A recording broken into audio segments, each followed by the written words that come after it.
Jack Daly, what's up, man? How you doing?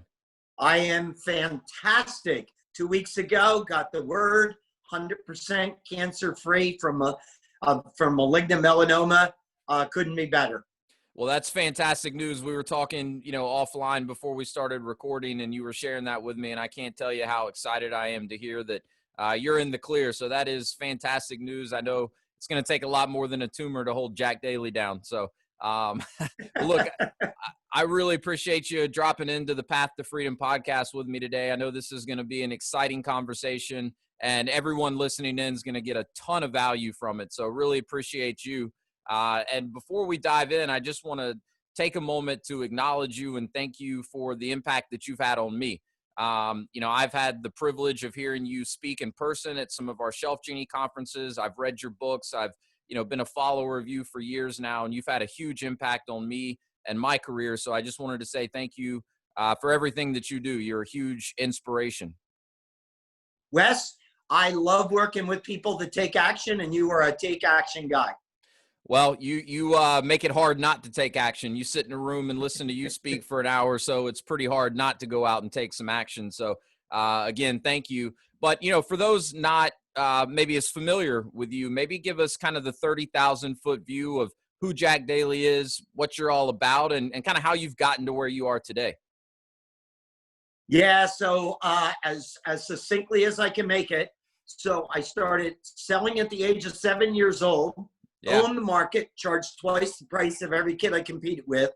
Then at 12, I started a newspaper route and grew it in 1 year to 275 customers. Wow. Didn't want to deliver the papers. And so I hired 5 kids to deliver the papers so I could grow it even more. I then went to school formally and got educated. And between the ages of 26 and 46 years old, I built 6 companies from scratch, international firms, sold a couple to Wall Street. And then at 46 years old, I lost my passion for what I was doing. And a piece of advice to the listeners is if you're not passionate about what you do, there's plenty out there. Go pursue your passion, and the rest will take care of itself. So I ended up taking a year off to figure out what I wanted to do in life. And then the phone rang, and people were saying, could you tell your story at our conferences? And all of a sudden, I backed into the speaking business, which I've been in for 25 years and absolutely love it.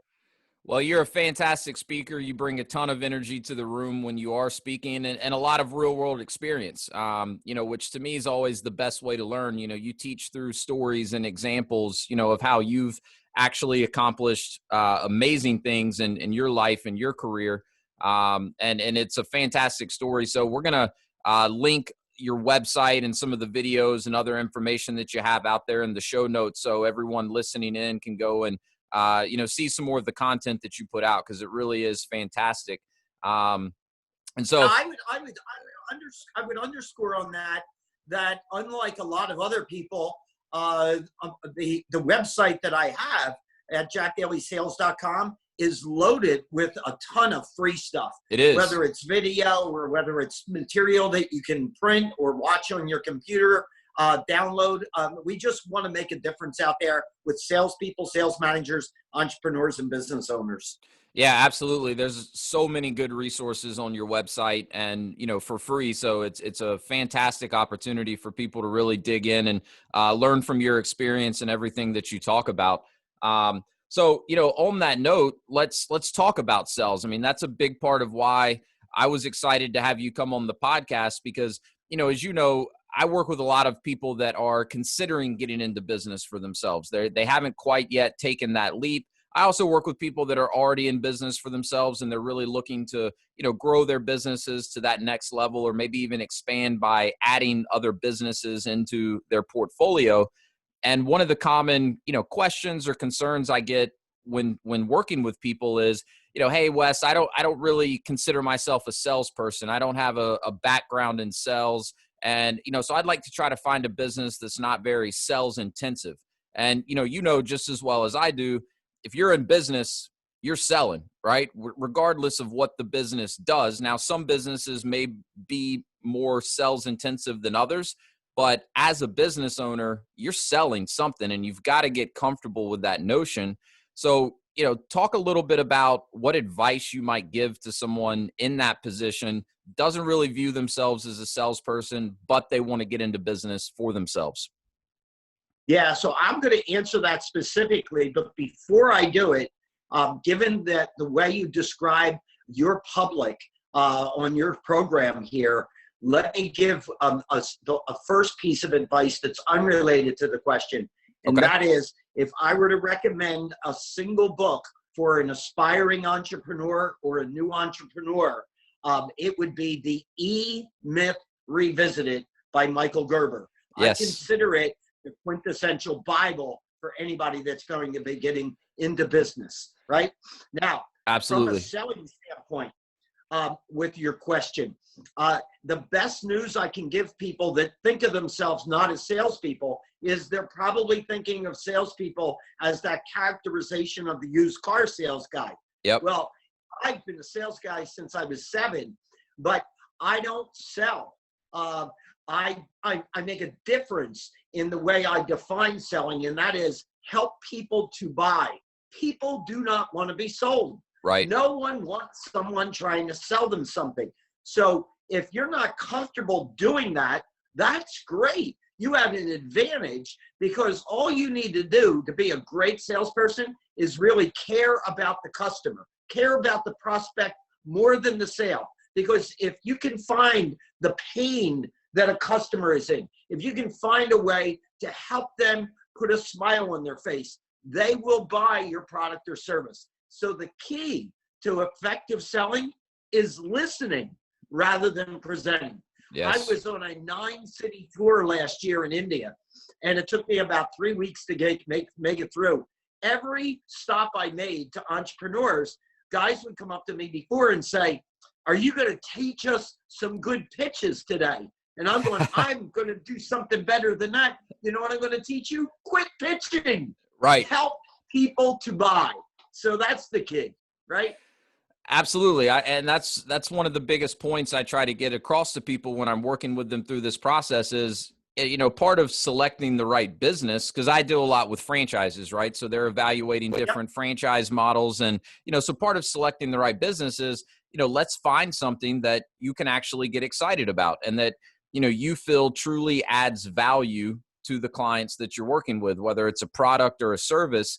And if you find the right business, then it's not really selling in the traditional form that, as you mentioned, so many people think about sales in. You're really problem solving, right? And if you're solving problems for people and really adding value, you're definitely not pitching. And you certainly shouldn't find yourself where you feel like you're having to hard sell or quote unquote close someone. Yeah, here's the deal.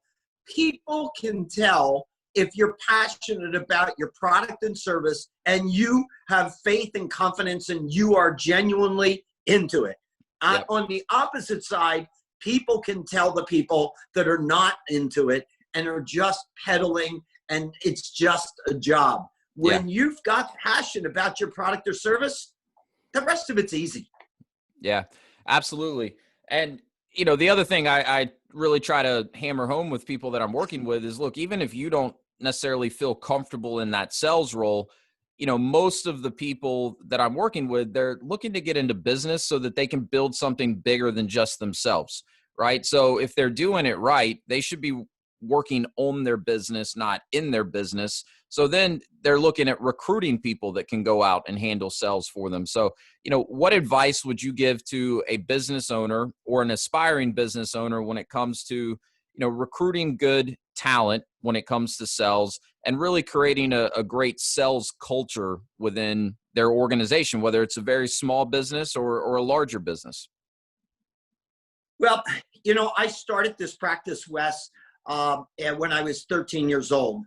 And at 13 years old, I interviewed 200 successful business people. I spent at least 4 hours with each one of them. And I wanted to know how they became successful and what they would tell a 13-year-old that wanted to be a successful business owner. And so I'm going to take that same lesson where I learned a tremendous amount of all the things that I've done in my life. And now I'm standing here right now at 71 years old, And I'm telling you, at 13, that exercise I've done my whole life. And Yeah. let me tell you what I call it. Okay. Model the masters. Find people that already are successful at what you want to do. Find people that are really good at what they do and interview them and ride shotgun with them and match them and mirror them and develop systems and processes that are consistent with what their system and process is. The beauty of a franchise in many cases is the system and process has been designed. That's When right. I go and work with my franchise clients, the franchisees that are the most successful follow the systems and processes. Absolutely. The entrepreneurs that buy into a franchise as a franchisee and then say, yeah, but I got my own style and I'm going to kind of do it this way and that way. I don't understand why you're even a franchisee. I mean, know. just go into business then, right? The Yeah. system for success has been built. Follow the system. Absolutely. I've been in franchising for a long time, and it still blows my mind how some people will invest in a franchise business and then just throw the system to the wind, almost right out of the gate. And Right. And that's a big part of the investigative process that I coach people through, right? Is learning about the systems and processes that the franchisor has in place, and then also interviewing other franchisees, especially top performing franchisees, and then modeling after them, learning what they've done to be successful. And then part of it's looking at yourself and saying, all right, am I likely to approach this business in the same way as these top performers? Because I also recommend, talk to some of the underperformers in the system. You can learn a lot from talking to them as well. You'll probably learn more what not to do, right? But, Sure. Am I more likely to approach this business like the people I talk to that are not performing very well, or the people that are knocking it out of the park? Hey, listen, on YouTube, you can subscribe to me, right? And I've got like 300 or more videos. They're little vignettes. They're 2-3 minute type things. Yeah. And one of the questions that I address in one of those videos is, what's the number one criteria? What's the attribute that you're looking for in a successful salesperson, right? And here is the answer: GRIT, grit. Yeah. And my video is done in London, right across from Big Ben, and there's a big statue of Winston Churchill, and I've got him overlooking my shoulder, and I said, never, ever give up. That's the key. Yes. No matter how times you fall down, you got to get back up again. That's the difference between the top quartile and the bottom quartile performers. Absolutely. Absolutely. So, and speaking of your videos, I was watching one a couple days ago when I was kind of preparing for this interview, and I thought it would be really relevant to maybe talk about here today. And it's a video where you kind of go through 7 different lessons, that people should incorporate when it comes to accomplishing their goals in general. Can you expand on that a little bit more? The first one was, talking about really having a vision. Yeah. So, I typically talk about it as being the 7 lessons that I learned in getting to be an Ironman, right? Right. Yeah. And, Yep. And so I started with that I had this vision. I don't think that you can really build a successful business until you define what a successful business is. Yes. I have built 6 from scratch, right? But you can't get there if you don't know what there is. And if you can strike a compelling, magnetic, exciting vision, this is what it's going to look like when I'm done. If you can, here's some advice: paint a picture. I do CEO coaching, right? One-on-one. Yep. And what I'm trying to convey to my clients is, I can't help you be more successful if I don't know what success is. Absolutely. What's the company going to look like in 3 years? What's the company going to look like in 5? And I ask them to draw it for me, right? How many salespeople are you going to have? How many locations are you going to have? What's the revenue going to be? What's the units going to be? What's the margin going to be? What's the profit going to be? If you don't have those types of visions, then I don't know how you march towards it, right? Yeah. Yeah. So that's lesson 1. And if you want, we'll just run through those 7 lessons. If that's okay. Absolutely. Right? Let's do it. The second lesson is, once you understand what the vision is, then you need a playbook. The systems and processes that will naturally get you in the most efficient and effective fashion to that vision. Yeah. Another word for that might be best practices. Yeah. I wrote a Amazon #1 best-selling business book called Hyper Sales Growth. And when I wrote it, it was a worldwide success, and people were calling me like crazy saying, I want you to help me grow, right? And I'd say, great, send me your sales playbook so I know how you currently do things, and then I'll build you the next level. And 98 out of 100 companies didn't No have playbook. it. Right. Right? Yeah. So you need to have the systems and processes. The next thing that we need to do, the third lesson that I learned is when I was doing the Ironman, is you got to practice. It's a swim, it's a bike, and it's a run, and they're long distances. 2.4 mile swim, 112-mile bike, 26.2-mile run. You can't show up on race day and not have practice, right? Yep. It requires a lot of practice. Going and want to be good at anything, you practice. No the doubt. Fourth lesson I learned is measure, measure, measure. Things that get measured get done. And so a measurement system. And if you go to my website, jackdalysales.com, you'll find my measurements are all out there for the world to see on all my and you've been in my live sessions where I hold up my book and show you all that type of stuff. Yeah. Now, well, the fifth lesson, I'm just going to run the table, right? That's fine. Go ahead. Fifth lesson is having a coach, someone that holds you accountable. And I will tell your audience, I today am sitting here with 14 coaches helping me be more successful. I have 5 on my personal goals. I have 3 on my business goals, and I have 6 on my triathlon sport. I have a swim coach, a bike coach, a run coach, an overall triathlon coach, a nutritionist coach, and a strength coach. This guy at 71 years old has 14 coaches. If you don't have a coach, what the hell are you doing, right? Absolutely. So that's number 5. The 6th lesson is taking care of yourself physically, because if you do, you can work longer hours, smarter hours, and here's the best thing of all, you can handle stress better. And you can handle rejection better if you are better in shape physically. And then the last one of 7 is what goes on inside the 6 inches between our ears. Yep. 50% or more of success is having a positive attitude, right? Yep. It's all about mindset. And that's for me probably been the single biggest thing that I've realized to prioritize over the last few years, and what I've been able to accomplish in that period has just been, leaps and bounds compared to what I was accomplishing before. I even have a short episode of this podcast that goes out every Monday called Mindset Monday, which is just, all about different things that you can do to strengthen your mindset.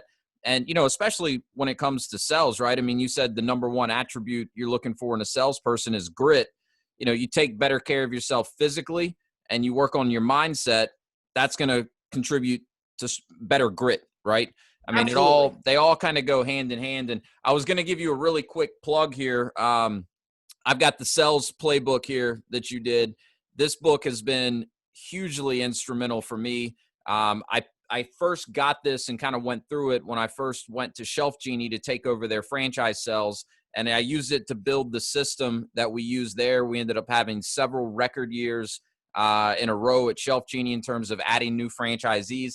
I went through it again when I started my consulting business, and it's just been huge. So I would highly recommend anyone listening in, go get the sales playbook, read Hyper Sales Growth first, and then use this to actually start putting pen to paper and get yourself a good system in place. Hey, Wes, I really appreciate you mentioning the book. I will also tell your listeners and viewers, Hyper Sales Growth is on audio if you're not into reading. Yep.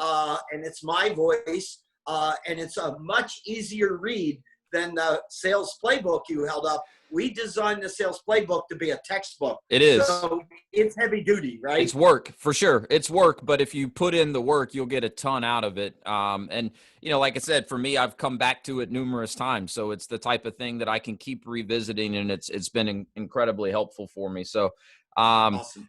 But let's unpack a couple of these things, these 7 lessons that you talked about, one of which is the practice piece, right? So what are some real life examples of how someone can go about practicing getting better at sales, whatever it is they're selling? Yeah, so I've got a client that's based in Ohio. They've got about 30 salespeople. And, an awful lot of the guys are working out of their houses today because of Sure. the pandemic. Yeah. And that would be a good reason for people to use as an excuse. Well, how can I practice when I'm home in my office by myself or my bedroom or wherever you're at, right? Right. Well, wait a second. This company is putting everybody on Zoom, all 30 of them.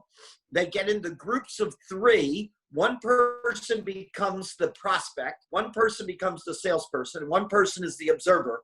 And they physically are role practicing in front of each other. Yeah. And then they change hats on a regular basis.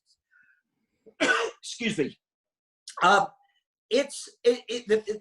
acceptance by the salespeople has been huge, and the results have been significant. Go to anything that you do in life and find somebody that's exceptional at what they do, and you'll find somebody that practices more than the rest. So whether that was Jerry Rice when he was a receiver for the 49ers, or whether it was Michael Jordan when he was playing basketball for the Bulls, it doesn't matter. Take anybody in life, and the guys that beat you badly are the guys that are the best practice. Absolutely. Well, I've been watching The Last Dance, the documentary that ESPN's airing about Michael Jordan. And I mean, one of the recurring themes is that guy put in more hours on the court than anyone else. Like no one else was even close. Look at Tiger Woods. Yeah.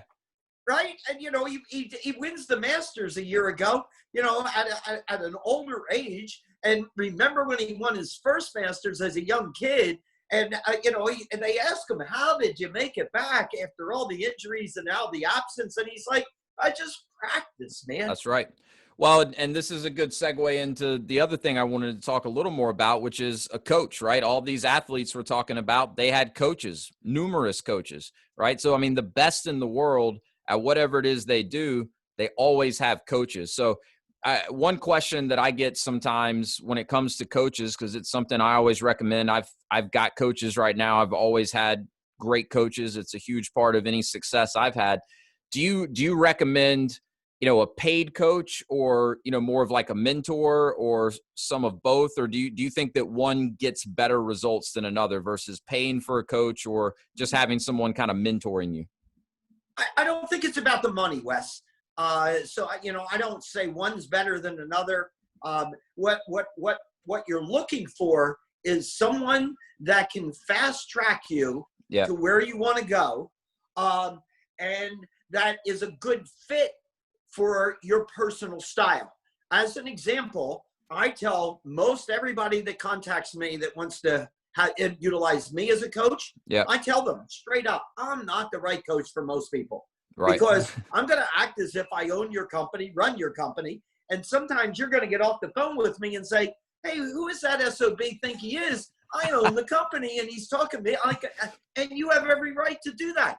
I am a demanding, hard guy, doesn't mince around, hit you right between the eyes with it. If that's your style and you would excel at that, that's great. If not, then you need to find another guy, right?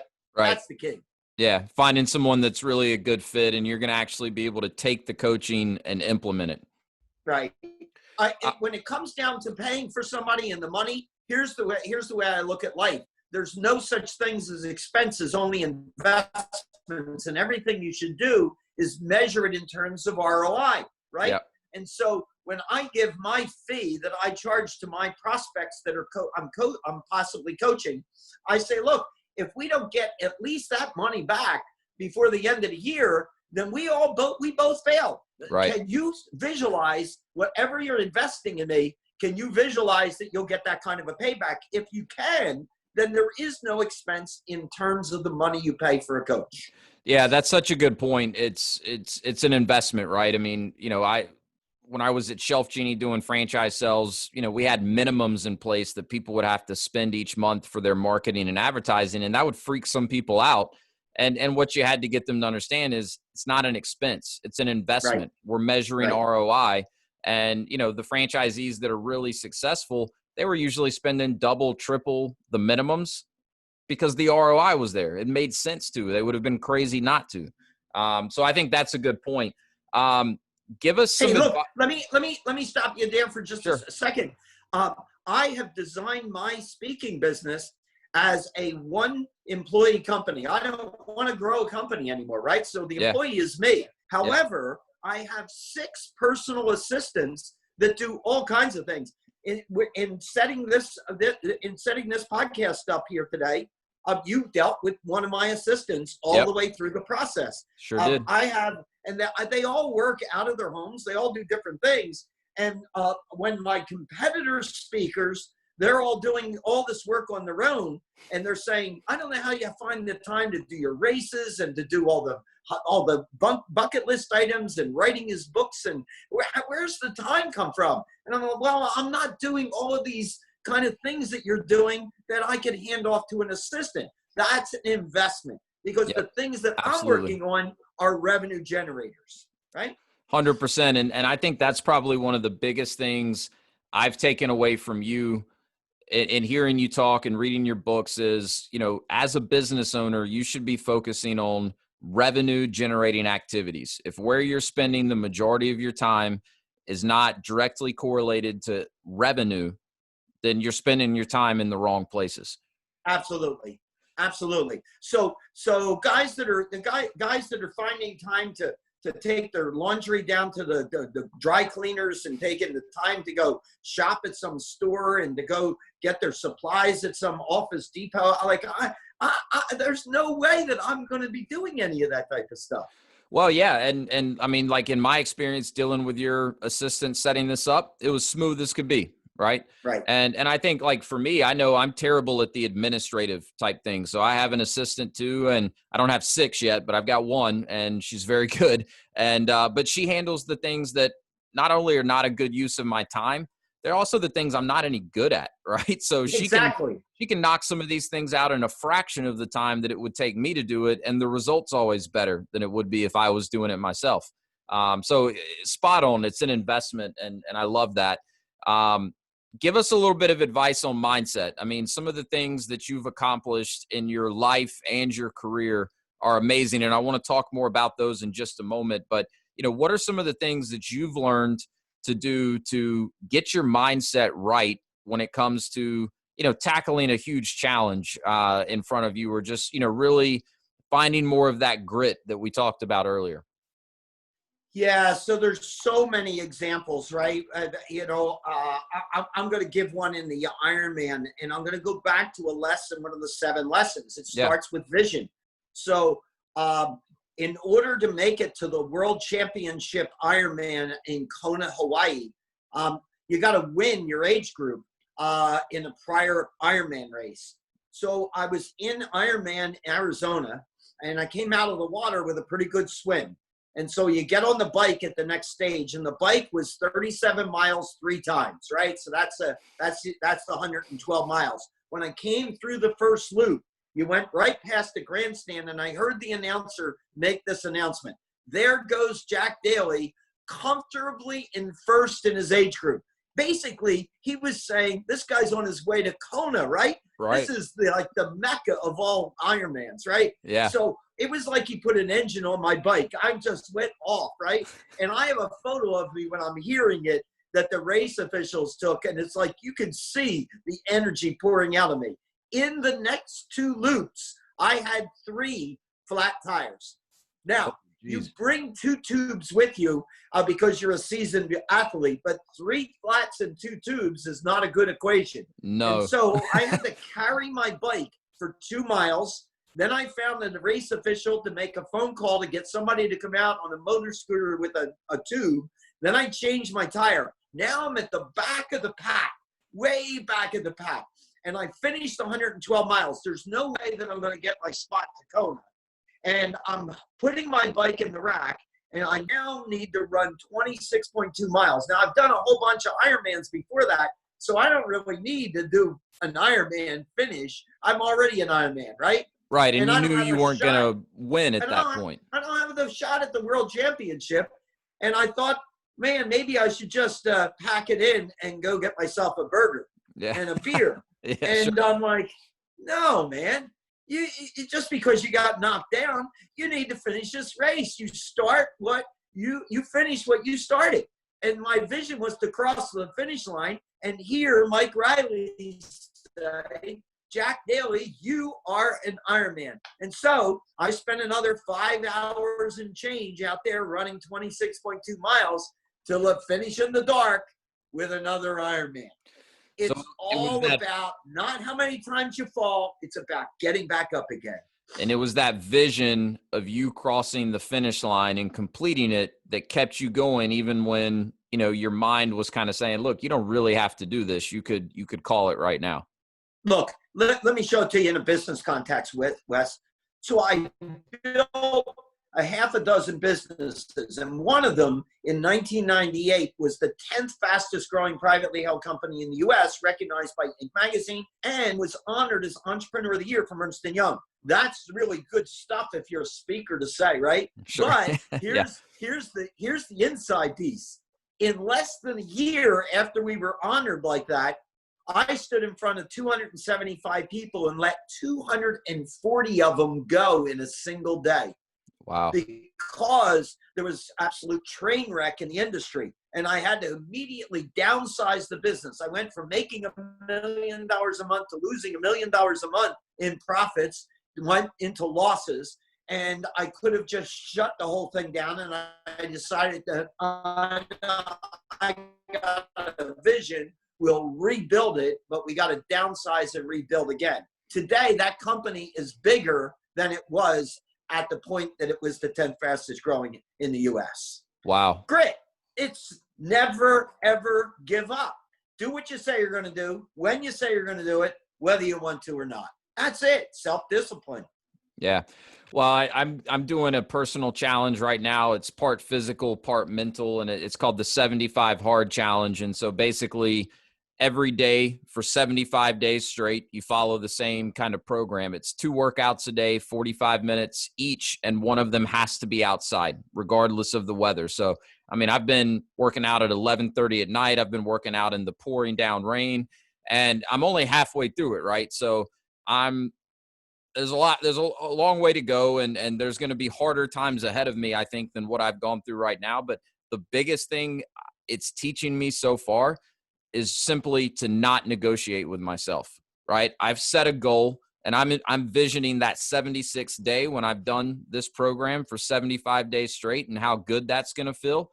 And that's what I keep coming back to, is that vision on the hard days when the last thing I feel like doing is another workout. And there's several other components to the program. You know, there's like 5 or 6 things you have to do every single day. But that's, I think, the biggest lesson I'm getting from it so far is just don't negotiate with yourself.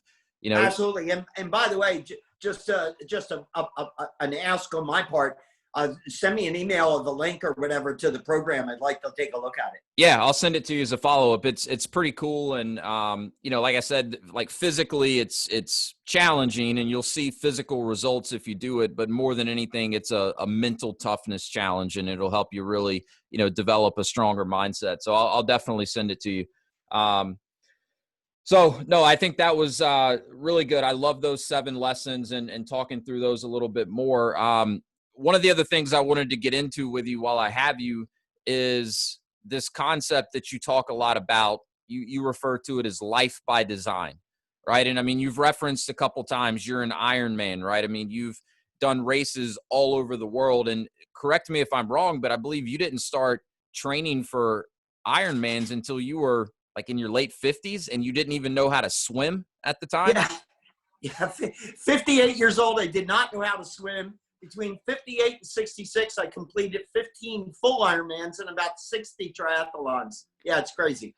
So talk about that and how it kind of falls into this concept of life by design that I know you talk a lot about. Yeah. So you're not aware of this. So this is news to you, but since I've been in lockdown for the last 60 days with COVID, I decided that the book I was going to write next year, I might as well write now.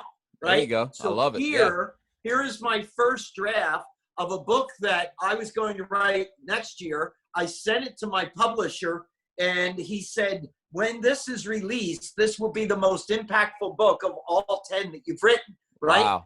And Wow. it's called, get this, the working title is called Life by Design, right? Love it.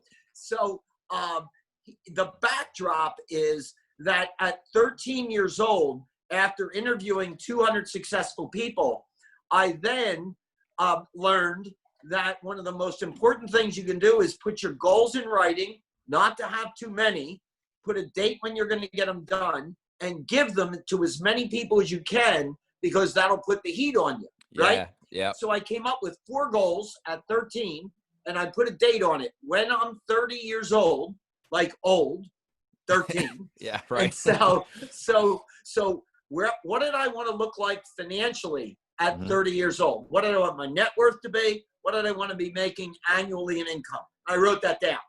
Then the second goal was, what did I want to look like professionally? And what I wrote down was, I want to be the CEO of a company. I want to be the owner, and I want it to be national in size, and I want it to be in the money business. So I wrote that down. In the third box, I put down what I wanted to look like education-wise. And what I said is I wanted to have a bachelor's degree in accounting so that I would understand the numbers as a business owner, and get a master's degree as well. And then the fourth box was, what did I want my family to look like? Did I want to be single, married? Did I want kids? How many? And I basically said, there's my 4 pictures of what I'm going to look like financially, professionally, education, and family. Now all I need to do is work backwards to figure out what I need to do between 13 and 14, 14 and 15 in each one of those. Yep. Well, what I can tell you is I'm still doing that at 71 years old. And if you go to my website, you will see my goals all printed out of what I want to get done this year. And if you want, you can go to my website and see my bucket list of the over 300 items that I want to get in my life. And it's amazing when you put it out there, Wes, what happens. For example, one of the things on my bucket list was I wanted to fly a jet fighter plane. Now, I get a guy that goes to my website and looks at my bucket list, and he emails me and says, hey, have you gotten the flight flying a jet fighter plane done yet? And I'm going, no. And he sends me a photo, and he says, I bought this from the U.S. Air Force with this qualified. And he bought a jet fighter plane. So then I said, absolutely. So then we find out when we could get together. He pulls down into the airport in his plane. He taxis up to me. He gets out of the cockpit. He introduces himself to me. I never met him before. And he gives me a helmet. We get into the cockpit, and then we're talking to each other. And he says, hey, so how are you on roller coasters and that kind of thing? And I said, I'm good. And he said, how about some acrobatics? And I said, that sounds great. And we went up and we did barrel rolls and 360s and all this. And then we leveled the plane out, and he goes, so what do you think? Are you ready? And I'm going, ready? I mean, what else? And he goes, well, you said you wanted to fly it. So there's a toggle in between your legs. Just lightly grab the toggle with a couple fingers in your thumb. And I'm going to pass the controls of the jet over to you. Wow. And I flew a jet fighter plane. But people can't help you with your goals if you don't know what they are and if you don't share them with other people. So I've got 75% of my bucket list items done. I have run a marathon in all 50 states. I've played 95 of the top 100 golf courses in the U.S. I have people that come up to me and say, have you played this one? I can get you on. But they can't help if you don't know. Well, man, that is such a cool story. And had you ever flown a plane of any type before? No. That's awesome. But I love that. I mean, if you don't put it out there, number one, no one else is going to really know what your goals are, what you're trying to accomplish. And so I think there's definitely an accountability piece that goes with that, right? You're putting it out there, so now there's a little more motivation to actually make it happen. But also, look, I've got my whole list of 300 plus items, and every year I pick 5 or 10 of them and put them on the list, and just say, okay, here's the ones we're going to knock out this year. And are you still adding items to the list at this point? Absolutely, all the time. Yeah. You know what? You just Google bucket list, and there's like everybody's bucket list in the world is up there. And some of mine are like ridiculously easy, like kiss someone that you love at the top of a Ferris wheel. Right. Well, that's going to be kind of an easy one to get done, right? Sure. But how about carrying the torch in the Olympics? Wow. That's on my bucket list. Meeting a president of the United States in the Oval Office. There you go. That's on my bucket list. Flying on Air Force One is on my bucket list. Invite me for that one if if that one materializes. I'd love to get on the Air Force One, but no, I mean that was something I was actually going to ask you. Like, is there too big of a goal to put on your bucket list? It sounds like for you, there's not. Well, look, if it doesn't get done, what's it matter? But who would have thought that I would fly a jet fighter plane? Well, and if you don't put it out there, you're pretty much guaranteeing that it won't get done. So I think by putting it out there, you're giving it, because, I think there's definitely something to, visualization and, in some form or fashion, almost being able to kind of manifest, things that you want to happen in your life. And it's obviously going to require work on your part. But the first part of it is just, first and foremost, as you've talked about, getting clear on the vision and putting it out there as part of that. I on my bucket list was to write a #1 best-selling business book. There it is. Yep. This book ended up, we got contacted by Forbes after I published it, and Forbes asked me to republish it under the Forbes label. And when I agreed to do it, they ended up putting it on the big screen at New York's Times Square. Wow. Right? On the bucket list. On the bucket list was to be on the cover of a business magazine. That one took me quite a while. And last year in India, the highest rated business magazine in the country asked me if I would be on the cover, and they gave me the current issue, and Michelle Obama was on the cover. And they did a 6-page story on me in this magazine, right? But if you don't put it out there, it doesn't happen. If you don't put it out there, and I believe that the more specific you get with your goals and your vision, the more likely it is to actually happen. If it's just kind of broad and generic, like it may, but I think if you get very, very specific, that's just putting it out there, and, the universe, or however you want to think of it, is going to start to work to make it happen for you. For sure. Absolutely. Yeah.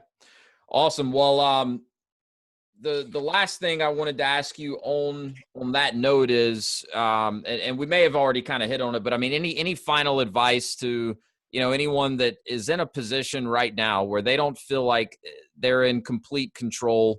And look, this pandemic's going on. Everyone feels to an extent that there are external things taking control away from them. But, pandemic or not, what advice would you give to someone that they could implement today to start taking better control of their lives and designing their future intentionally?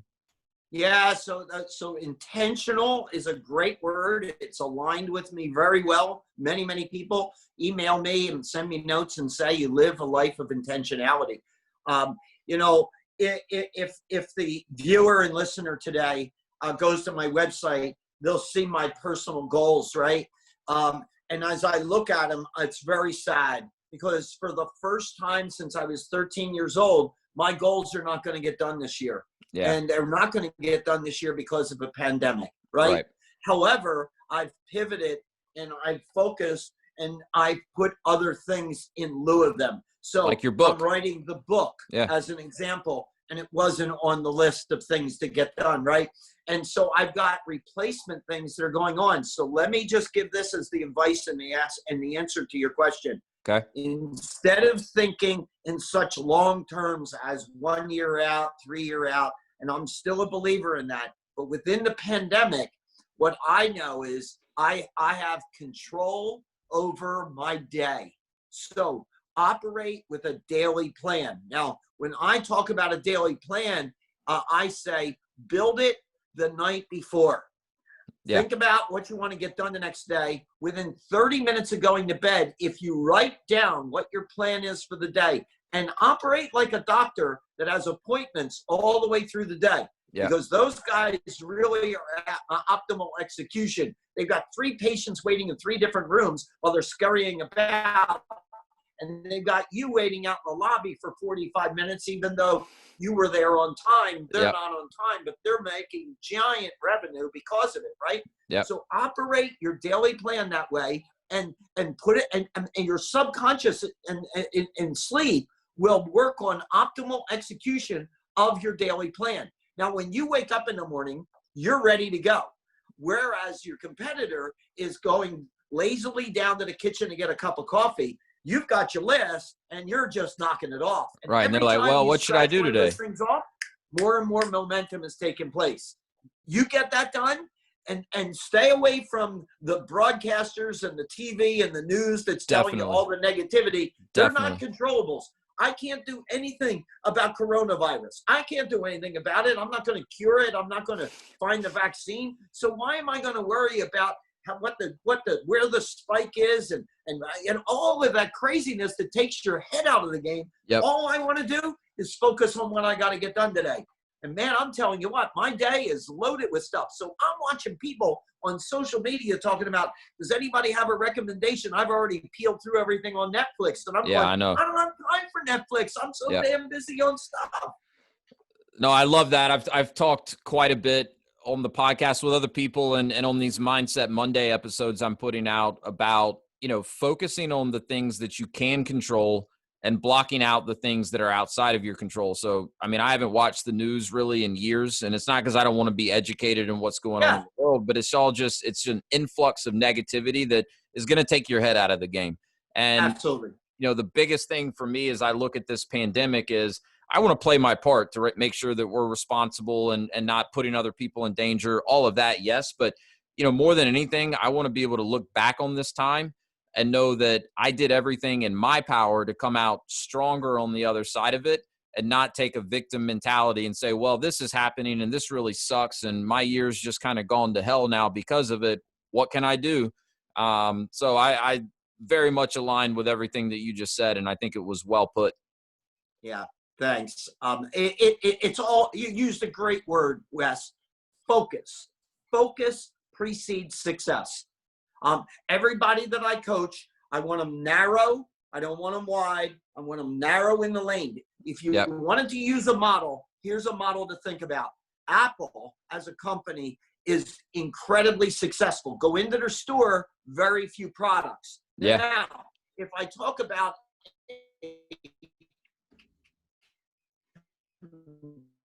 competitor or two that have gone by the wayside, how about everything in there? Steve Jobs believed it. I'm going to go narrow, and I'm going to own my. Yeah, absolutely. I think that's really good advice is, focusing and really getting intentional about what you want to accomplish. And I think you mentioned something earlier when you were talking about setting goals is not have too many. I think it's easy for people to, set a huge number of goals and then they're kind of just setting themselves up for failure. There's no way that they're going to accomplish all of these things. Prioritize, figure out what are the most important things that you want to accomplish. And then you can keep a running list of the other things that you want to accomplish. And as you do start crossing things off the list, you've got something else to replace it. Yeah, heck, I spend my time mostly with salespeople, right? The better salespeople, they actually call on less people and write more business. The key is they call on the right ones. That's right. Too many salespeople call on too many people that don't deserve to be called on. Yeah, it's counterintuitive, but it works. Yeah, it's focusing your time where, it's your time's an investment, right? How you spend your time's an investment. So same ROI calculation that we talked about earlier. Absolutely. Well, look, you've been very generous with your time. I appreciate it. And I know you've got a lot going on. So I've just got a quick kind of lightning round, a few questions. These are questions that I like to ask everyone that comes on the podcast. So we can kind of run through these real quick. Perfect. And then we'll let you get back to your list of things that you're knocking out. First question on the list is, what's the best piece of advice you've ever received? And that could be in business or in life. Yeah, so it's for both. And it was at 13 years old. And it was goals in writing. Very simple. Yeah, I like it. I mean, when I started writing my goals down and I read them every morning, I mean, that's been an absolute game changer for me. It's one of those like very small, easy to implement things, but I can look back at that and say that was a turning point for me. So I like that. Next question is, do you have a morning routine? And if so, do you mind sharing that with us? Yeah, so the morning routine starts the night before, as I just mentioned, Yeah. by making my goals and understanding what my day looks like before I even go to bed, because we're going to be working on the execution of it as I'm sleeping. As soon as I get back, as soon as I get up, I got my list. The first thing on my list is I got to exercise for at least an hour. And it depends on what the day is, because I do some rotational type of things. Okay.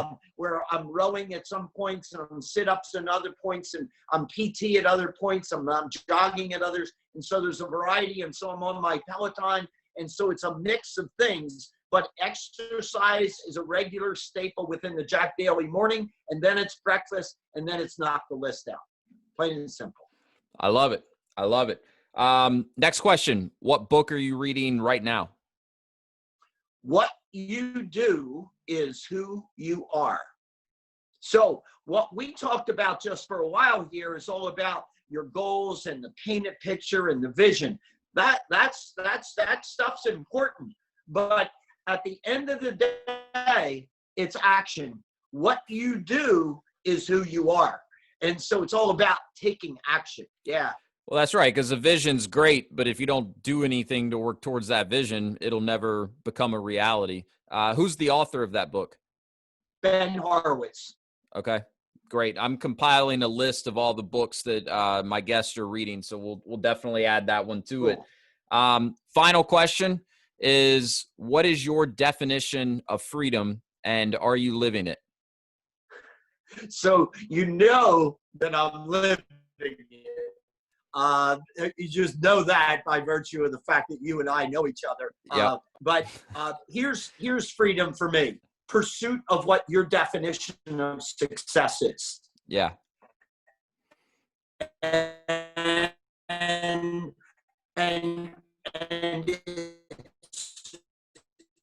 your definition of success. Coaching company. However, 1 Minute Manager author and many other best-selling books lives about an hour from me, and he's got nearly 1,000 employees in the Blanchard companies. Yeah. Now, you could look at his revenue line and his profit line, and they dwarf mine. However, I have tremendous flexibility in my life, and I don't have to do the things that Ken needs to do in running and leading that company. I know how to run and lead a company with that many employees. I had 2,600 salespeople alone. I don't want to do that anymore. Yep. And so freedom is for me to decide what I want to do. Freedom is what I define as success. And every day I'm confronted with people saying, hey, would you like to join up and do this? Well, here's an opportunity here. And I'm like, man, oh man, keep that stuff away from me. I'm in my zone. I have the freedom to decide that. I am living it every day, brother. I love that, man. And I know that about you, and it's a big part of why I have so much respect for you. So, look, thanks again for doing this. This has been amazing. Always good to catch up with you, and I know that everyone listening is just going to get so much out of this. I know we've talked a little bit about your websites and some of your other resources, but just quickly tell everyone listening in where they can hear more from you, learn more about everything that you teach, and find some of your resources. Yeah, so easiest thing was jackdalysales.com, and Daly is D-A-L-Y. Yep. YouTube, you punch my name in and it's going to come up with that. And, again, that's free. I would tell people when you go to my website, don't overlook the Get Jacked magazines. They're 32 pages in length. There's 4 magazines out there. You can virtually download those for free. And so, it's all about, at this stage of my life, it's all about making a difference, a positive difference in the world, and watching my clients grow, their income grow, their businesses grow, and their quality of life grow. And that's my pay. That's the psychic value. Well, and I can tell you what, man, you are making a huge impact. So again, thank you for everything that you're doing. Keep doing it. Glad you're healthy. And we'll link your website, your YouTube channel, and all that in the show notes so people can easily find it. So again, thank you for dropping in with us today. Really appreciate it, Jack. Absolutely. Stay healthy, Wes. Yes, sir. You too.